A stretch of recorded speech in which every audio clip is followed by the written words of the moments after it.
চেপে চাঁদের মহাকাশচারী চাঁদের পাশ থেকে ঘুরে এলেন, সেই মহাকাশযানের ছোট একটা মডেল আপনাদের দেখাবো। সেটা দেখে আপনি অবাক হয়ে যাবেন। দেখুন, এই মহাকাশযানের একেবারে মাথায় একটা ক্যাপ থাকে, এটা উপরে গিয়ে খুলে যায়। তারপরে আমাদের সামনে বেরিয়ে আসছে ক্রু মডিউল। এর মধ্যে কিন্তু চারজন মহাকাশচারী ছিলেন।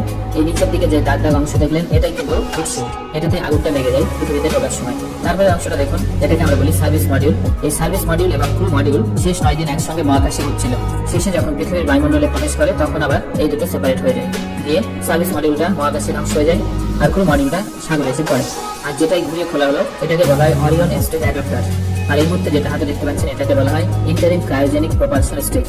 রকেটকে সাথে নিয়ে মহাকাশযান যেদিন মহাকাশে পৌঁছায়, সেদিন এটা প্রথমে কাজ করে, তারপর কিন্তু এটা খুলে যায়, এবং তারপরে শুধুমাত্র ক্রু মডিউল এবং সার্ভিস মডিউলটাই মহাকাশে ঘুরে বেড়ায়। আগে জানতে চাইছিলেন যে চাঁদের দিকে যাওয়া মহাকাশযানটা প্রায় 4 লক্ষ কিলোমিটার দূর থেকে পৃথিবীর সঙ্গে যোগাযোগ করে কিভাবে। খুবই দারুণ একটা প্রশ্ন।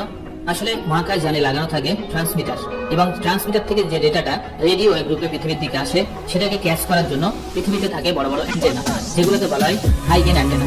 তো নাসার পৃথিবীর 3 জায়গাতে এরকম হাই গেন অ্যান্টেনা লাগানো আছে, যেগুলোকে বলা হয় ডিপ স্পেস নেটওয়ার্ক। এই জায়গাগুলোতে তাদের অনেকগুলো অ্যান্টেনা বসানো আছে। যেরকম এই আর্টেমিস 2 মিশনের যে যোগাযোগ হচ্ছে, সেটা অস্ট্রেলিয়ার ক্যানবেরাতে। দেখুন, এই মুহূর্তে সেই জায়গার যে অ্যান্টেনা আছে, তার সঙ্গে ওর কানেকশনটা আছে। এই যে দেখুন, এই যে বড় একটা অ্যান্টেনা, যেখানে দেখুন দুরকম ওয়েভ আসা যাওয়া করছে। একটা হচ্ছে আপলিঙ্ক, একটা হচ্ছে ডাউনলিঙ্ক, অর্থাৎ ডেটা যাচ্ছে এবং ডেটা আসছে। আরেকটা ছোট অ্যান্টেনা থেকে, যেখানে শুধুমাত্র ডেটাটা আসছে মহাকাশযান থেকে। তো এইভাবে বিজ্ঞানীরা কিন্তু যোগাযোগ করেন এই যে কোনো মহাকাশযানের সঙ্গে। কে জানতে চাইছিলেন যে চাঁদের দিকে যাওয়া মহাকাশযানটা প্রায় 4 লক্ষ কিলোমিটার দূর থেকে পৃথিবীর সঙ্গে যোগাযোগ করে কিভাবে। খুবই দারুণ একটা প্রশ্ন।